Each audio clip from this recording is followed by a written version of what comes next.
ఆచి చికెన్ మసాలా. కాంగ్రెస్ ఎందుకు దాడి పెంచింది? నిన్న పొన్నం ప్రభాకర్, అంతకుముందు ఎమ్మెల్యేలు, ఈరోజు పీసీసీ చీఫ్ మహేష్ కుమార్ గౌడ్. రేవంత్ రెడ్డికి కేరళలో ఏం పనుండి పోయి మొన్న ఈయన కూడా పోయాడు కదా, ఈయన కూడా పోయి వచ్చాడు కదా, మొత్తం యంత్రాంగం అంతా వెళ్ళిపోయారు కదా. పవన్ కళ్యాణ్ని చూసి మీరు గుర్తుపడుతున్నారా? పవన్ కళ్యాణ్ హైదరాబాద్ నడిబొడ్డులో వచ్చి మీటింగ్ పెట్టుకుంటే మీకు ఏమైనా కదులుతున్నాయా మీ పీఠాలు? కళాల దగ్గర రైతులు ఒడ్లు మొక్కజొన్నలు కొనకుండా అవన్నీ తడిచిపోతున్నాయి. రైతులు నానా అవసరం పడతారు. అది వదిలిపారేసింది ఈ ప్రభుత్వం. పవన్ కళ్యాణ్ ఎందుకు వస్తున్నాడు? దీని మీద పడ్డది. నమస్తే, తెలుగు న్యూస్కి స్వాగతం. తెలంగాణలో ప్రస్తుతం పవన్ కళ్యాణ్ వర్సెస్ తెలంగాణలో కొంతమంది జర్నలిస్టులు, కొంతమంది అంటే ప్రత్యేకంగా కాంగ్రెస్ పార్టీ, కవిత టీఆర్ఎస్ 2.0 అని ఆమె చెప్పుకుంటుంది. కాబట్టి వీళ్ళకి పవన్ కళ్యాణ్ మీద వీళ్ళు మాట్లాడుతున్నటువంటి తీరు దేనికి నిదర్శనం అనేది మొన్నటి నుంచి చర్చలు జరుగుతూ ఉన్నాయి. కానీ ఒక విషయం మాత్రం కాస్త మరుగున పడుతూ వస్తుంది. సరే, బీజేపీ అంటే పొత్తులో ఎన్డీఏలో ఉంది కాబట్టి బీజేపీ పవన్ కళ్యాణ్ని విమర్శించట్లేదు. విమర్శించకపోగా అరవింద్ లాంటి వాళ్ళు సమర్థిస్తూ వస్తున్నారు.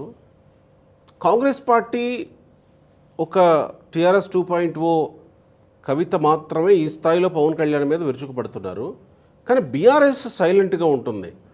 ఒకటి, వీళ్ళతోటి గొంతు కలిపి తెలంగాణలో ఇప్పుడు మాట్లాడుతున్న ఇక్కడేం పని నీకు పవన్ కళ్యాణ్ అని మాట్లాడుతున్న వాళ్ళతోటి గొంతు కలిపి ఇక్కడేం పని నీకు అని అనట్లేదు బీఆర్ఎస్.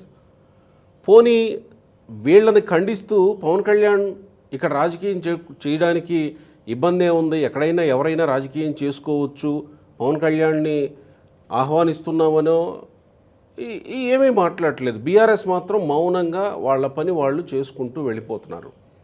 ఎందుకు బీఆర్ఎస్లో ఈ పరిస్థితి కొనసాగుతుంది? కాంగ్రెస్ ఎందుకు దాడి పెంచింది? నిన్న పొన్నం ప్రభాకర్, అంతకుముందు ఎమ్మెల్యేలు, ఈరోజు పీసీసీ చీఫ్ మహేష్ కుమార్ గౌడ్ పవన్ కళ్యాణ్ ఆంధ్రాలోనే రాజకీయం చేసుకోవాలి, రాజకీయంగా ఇక్కడ రావటానికి లేదు అని మాట్లాడుతున్నారు. ఎందుకు కాంగ్రెస్ ఈ స్థాయిలో మాట్లాడుతుంది? ఒకసారి గత లెక్కలు, ఇప్పటి పరిస్థితులు మాట్లాడదాం. బివి రావు గారు జాయిన్ అవుతున్నారు మనతో. నమస్కారం రావు గారు.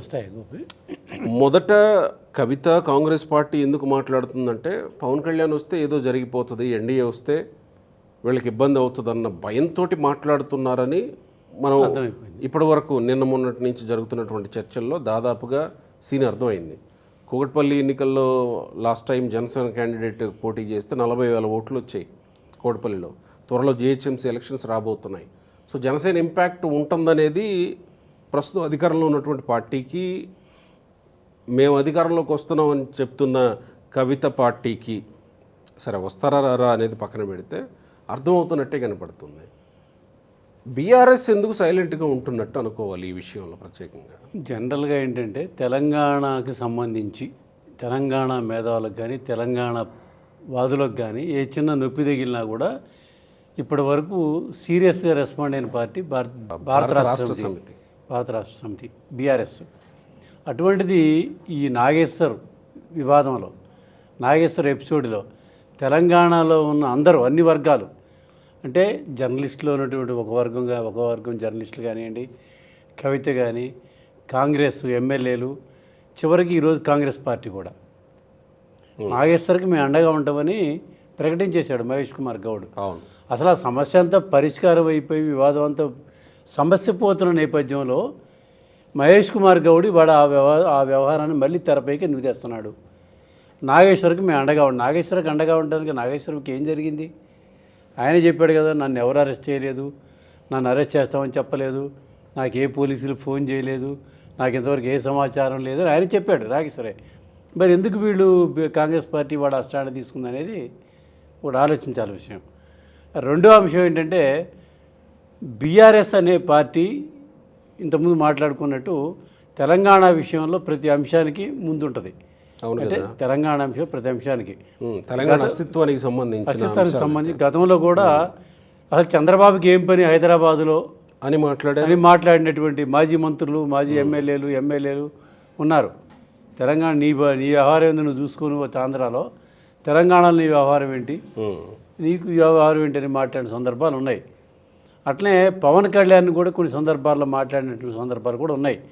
కానీ తాజాగా పవన్ కళ్యాణ్ ఇవాళ ఈ మీటింగ్ పెట్టబోవటం, నాగేశ్వర వివాదం, దీంట్లో ఎక్కడా కూడా బీఆర్ఎస్ మాట్లాడకుండా ఉంది.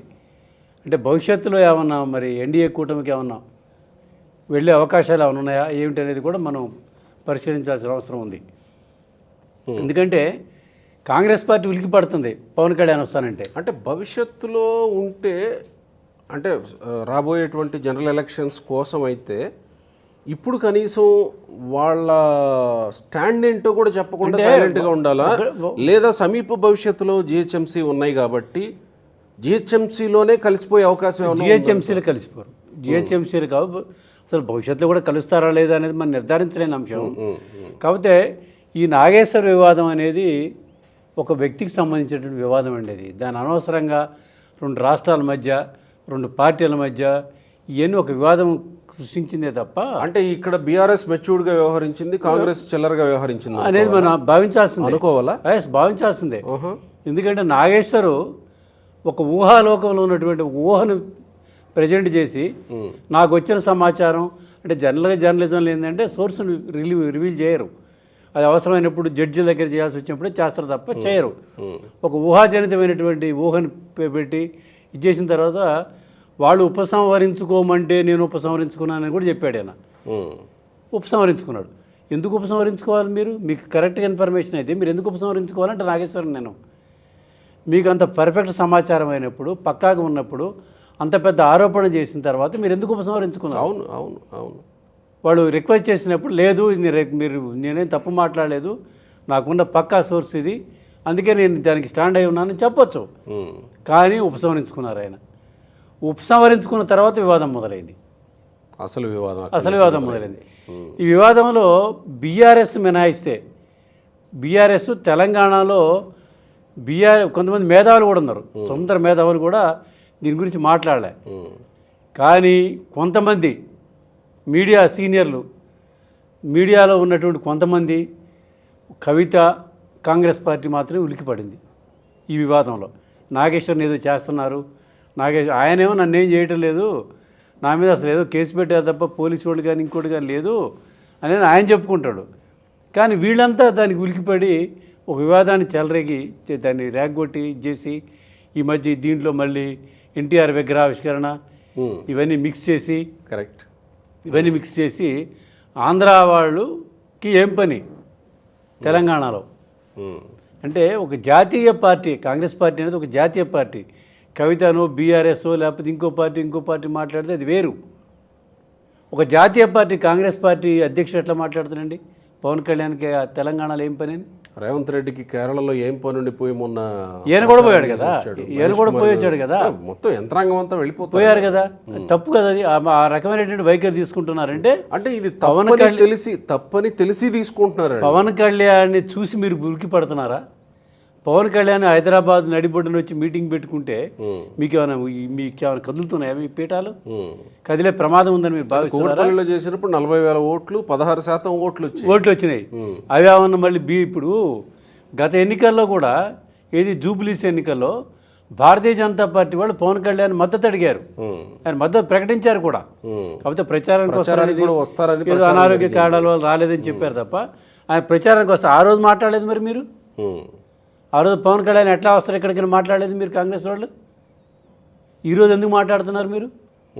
మీ ఎమ్మెల్యేలు బూతులు తిడతారు, మీరేమో పవన్ కళ్యాణ్కి హక్కు లేదు రావడానికి అదంటారు.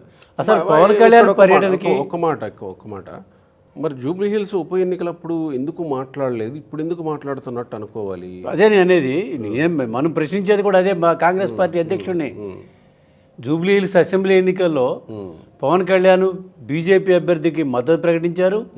అతను ప్రచారానికి వస్తాడని కూడా ప్రచారం జరిగింది, ఎన్నికల ప్రచారానికి. కాకపోతే రాలేదు ఆయన. ఇవన్నీ జరిగాయి. అప్పుడు మీరు మాట్లాడాల. ఇవాళ ఇన్ని రోజుల తర్వాత నాగేశ్వర వివాదం సమసిపోయిన తర్వాత ఆయనకు హక్కు లేదు, పవన్ కళ్యాణ్కి రావడానికి హక్కు లేదు అనటము, నాగేశ్వర్కి మేము అండగా ఉంటానంటే మీరు అండగా ఉండేది నాగేశ్వర్ని ఎవరేం చేస్తున్నారు? అసలు ఆయనే వివాదం ఏం లేదని ముగించి కూర్చున్నాడు ఆయన. నాగేశ్వర్ తను అంటే తను యుద్ధం వాళ్ళు ప్రకటించారు, నేను యుద్ధం ముగిస్తానని చెప్పింది నాగేశ్వర్ గారే, అన్నీ మాట్లాడింది నాగేశ్వర్ గారే. అది నాగేశ్వర్కి ఓ తెలుగుదేశం పార్టీకి మధ్య జరిగే ప్రారంభమైనటువంటి ఇది సమస్య. వాళ్ళు ఆయనకి పేటీఎం అని మేడలో కండవా వేసి ఇది చేశారు. దానికి నాగేశ్వర్ హట్ అయిన మాట వాస్తవం. దాని మీద ఆయన కొంచెం ఇదయ్యాడు. అసలు అది పోయింది, పవన్ కళ్యాణ్ ఎంటర్ అయ్యాడు. ఇప్పుడు పవన్ కళ్యాణ్ హైదరాబాద్లో మీటింగ్ పెట్టుకుంటానంటే వాళ్ళ కార్యకర్తలతోటి రావడానికి హక్కు లేదంటారు. లేకపోతే నాగేశ్వర్ మీద మీ తెలంగాణ ఆంధ్ర ప్రభుత్వం కేసులు పెట్టింది, ఏది పవన్ కళ్యాణ్ జనసేన పార్టీ వాళ్ళు ఇచ్చిన ఫిర్యాదుల మేరకు కేసులు పెట్టారు, మీరు ఈడికి వస్తే ఇబ్బంది అయింది. నాగేశ్వర్ ఏమన్నా వాళ్ళు జగన్ పవన్ కళ్యాణ్ రాని మాకండి నా మీద కేసులు పెట్టాడని అడిగాడా? అడగలేదే మిమ్మల్ని. మీరు ఎందుకు ఉలికి పడుతున్నారు ఇవాళ? మీరు అక్కడేమి ఇది చేయలేని వాళ్ళు ఇక్కడ వచ్చి ఏం చేస్తారు? ఏం చేసుకుంటాడు ఆయన ఇష్టం. పోనీ అక్కడ ఏం చేయలేదు ఆయన, ఇక్కడికి రాని ఏం అదే చేసుకుంటాడు? అక్కడ ఏం చేయలేడు, ఇక్కడ ఏం చేస్తాడు? అదే మరి రాని మరి ఇప్పుడు ఆంధ్రాలో ఏం చేయలేనుడు, ఏం చేత కాలేనుడు మీ తెలంగాణ వచ్చి మాత్రం ఏం చేస్తాడు? హైదరాబాద్ వచ్చి మాత్రం అదేదో చెరువు, కోడి చెరువు కబ్జా అది ఇది అని అంటే అదేదో లీగల్ గా చూసుకుంటారు. అది చూసుకోండి, మీరు కేసులు పెట్టుకోండి, చేసుకోండి. రాజకీయంగా కవిత గారు కూడా మీరు అమరావతి కట్టలేరు, మీరు అది చేయలేని వాళ్ళు మీరు హైదరాబాద్ వచ్చి ఏం చేస్తారంటే, మరి వాడు ఏం చేయని వాళ్ళు వస్తాడు, మీరు ఎందుకు ఉలికి పడుతున్నారు? అవును కదా, మీరు ఉలికి పడాల్సిన అవసరం వచ్చింది. ప్రజాస్వామ్యబద్ధంగా ఈ దేశంలో ఎవరు ఎక్కడైనా నివసించవచ్చు, ఎవరు ఎక్కడైనా రాజకీయ పార్టీ ప్రారంభించుకునేటువంటి ఇది ఉంది. ఇప్పుడు ఆ రోజు అంత ఉధృతంగా ఉన్నటువంటి తెలంగాణ పార్టీ, తెలంగాణ అస్తిత్వం కోసం పుట్టిన పార్టీ, తెలంగాణనే మా జీవనం వేనం ఇది అన్నటువంటి భారతీయ జనతా రాష్ట్ర సమితి తెలంగాణ ఆంధ్రప్రదేశ్లో ఆఫీస్ పెట్టలే, ఒక శాఖను పెట్టలే, అధ్యక్షుడు కూడా ప్రకటించింది. ఇప్పుడు ఉందా లేదా కూడా చెప్పట్లేదు వాళ్ళు. ఇప్పుడు మహారాష్ట్ర వెళ్ళి మీటింగ్ పెట్టలే, పంజాబ్ రైతుల దగ్గరికి వెళ్ళి వాళ్ళకి కాంపెన్సేషన్ ఇచ్చారు 2 లక్షలు. అయితే ఒకవేళ ఎన్డీఏ వస్తే, తెలుగుదేశం పార్టీ, జనసేన, బీజేపీ వస్తే, బీఆర్ఎస్ కానీ కలిసిందంటే ఈ ఎన్డీఏలో ఇక అధికారం అనేది నల్లేరు మీద నడకే. అవును, ఈ కూటమికి. సో ఈ కూటమి అధికారం నల్లేరు మీద నడకే కాబట్టి ఎట్టి పరిస్థితుల్లో ఇక మిగతా పార్టీలకి అవకాశం ఉండదు. కాబట్టి ఇక ఉన్నది కాంగ్రెస్ పార్టీయే. సరిగా కవితని ఇంకా ఆ స్థాయి వరకు మాట్లాడొద్దా? అవసరం లేదు. ఓకే. ఎందుకంటే ఎప్పుడైనా సరే 2 సమూజ్యాల మధ్య పోరాటం జరుగుతున్నప్పుడు మూడో వాళ్ళు వీక్ అయిపోతారు. గత ఎన్నికలు మనం చూసాం, ఇక్కడ గత ఎన్నికలు చూసాం మనం. ఇవాళ కాంగ్రెస్ వాళ్ళకి ఊహాచిత్రం కనిపిస్తుందండి, తెలంగాణ ఊహాచిత్రం కనిపిస్తుంది వాళ్ళకి, భవిష్యత్ చిత్రం. అంటే మోడీ వచ్చి ఆ ఊహకి భయం క్రియేట్ చేసిపోయాడు, నాటిపోయాడు, ఆ భయం క్రియేట్ చేసిపోయాడు. ఇది అందున తెలంగాణ చెప్పాడు కదా. నేను బెంగాల్లో వెళ్ళి నిన్న అక్కడ కార్యక్రమాలు పాల్గొని వచ్చాను. అటువంటి కార్యక్రమాన్ని నెక్స్ట్ తెలంగాణలో చూడాలి నేను అన్నారు, చూడబోతున్నా అన్నారు. దానికి తగ్గట్టే పావులు గదుపుతున్నారు.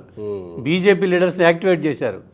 వాళ్ళు ఇంతవరకు కదలకుండా ఎప్పుడు ప్రజా సమస్యల మీద ఒక్కడో ఇద్దరు నాయకులు తిరిగేటువంటి భారతీయ జనతా పార్టీ నాయకులు కట్టలు కట్టుకొని వాళ్ళ కళాల చుట్టూ తిరుగుతున్నారు, రైతుల చుట్టూ తిరుగుతున్నారు, బస్సులు వేసుకొని పోతున్నారు, అదే తిరుగుతున్నారు, ప్రజా సమస్యలను మాట్లాడుతున్నారు.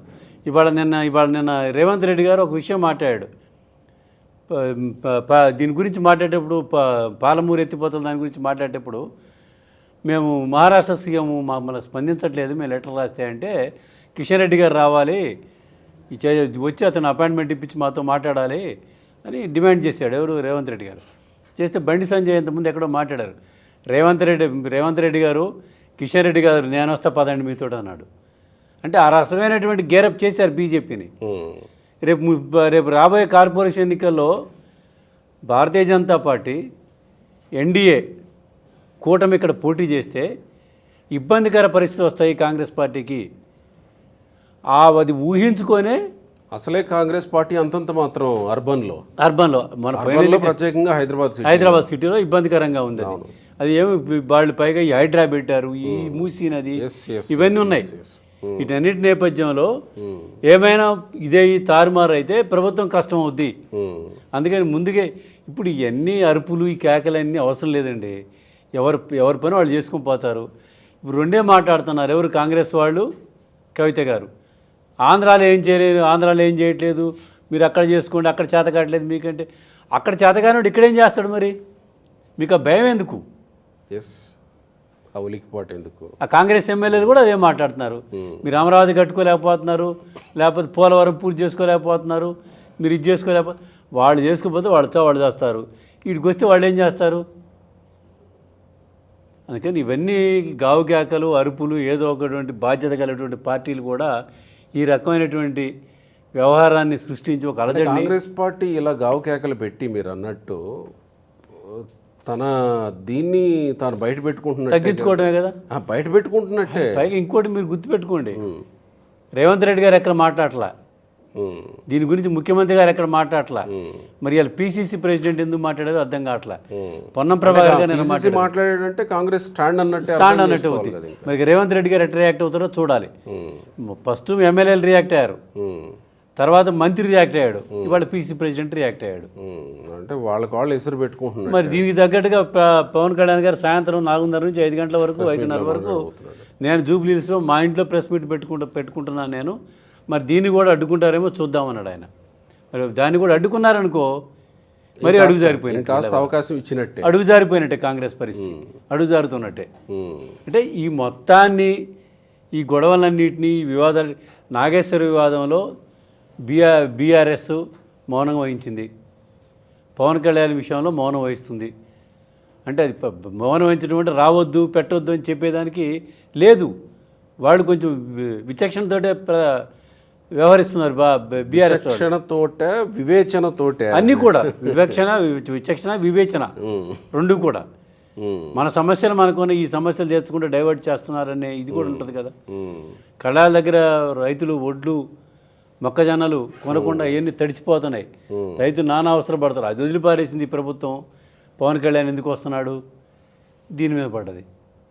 నాగేశ్వరని ఎందుకు అంటున్నారు? రైట్, ఇది అవుతుంది. అంటే కాంగ్రెస్ తన స్థాయిని, తన పరిస్థితిని తానే దిగజార్చుకుంటుంది ఈ పవన్ కళ్యాణ్ విషయంలో. ఆ పవన్ కళ్యాణ్కి మీటింగ్ పెట్టినా పెట్టకపోయినా నష్టం ఏమీ లేదు ఆయనకి. ఇప్పుడు హైదరాబాద్లో మీటింగ్ పెట్టి ఆయన ఇప్పటికిప్పటికీ ఈ రాష్ట్రంలో అధికారంలోకి వచ్చేది లేదు, ఆయనకు పోయేది లేదు. రైట్. కాకపోతే ఒక రాజకీయ పార్టీ అనేది ఎప్పుడైనా సరే తమ కార్యకర్తల్ని, తమ కార్యక్రమాలు, భవిష్యత్ కార్యక్రమాలు దృష్టి పెట్టుకొని యాక్టివేట్ చేసుకుంటారు. దానిలో భాగమే ఆయన నేను కూడా కార్పొరేషన్ ఎన్నికల నేపథ్యంలోనే సాధక్ బేటని పెట్టాడు. అంటే వాళ్ళు ఇప్పుడు సాధకులు అంటున్నారు, ఇది కమ్యూనిస్టులు కామ్రేడ్ అని పిలుచుకుంటారు, బీజేపీ వాళ్ళేమో వాళ్ళు ఇంకోటి పిలుస్తారు. అట్లా ఈయన సాధక్ అని పెట్టాడు. ప్రముఖులని పిలుస్తారు, ప్రముఖని బీజేపీ వాళ్ళు, వీళ్ళేమో సాధకులని పెట్టాడు ఆయన, అవన్నీ పెట్టుకున్నాడు. అందుకని కాంగ్రెస్ పార్టీ ఈ విషయంలో విచక్షణతోటి, వివేచనతోటి వ్యవహరిస్తే మర్యాద ఉంటుంది. రైట్. ఇప్పుడు రేపు కోర్టుకు వెళ్ళి సభ పెట్టుకోవచ్చు అన్నారు అనుకోండి, ఏం చేస్తారు వీళ్ళు? రైట్. అంతవరకు తెచ్చుకోకూడదు కదా. రైట్ అండి.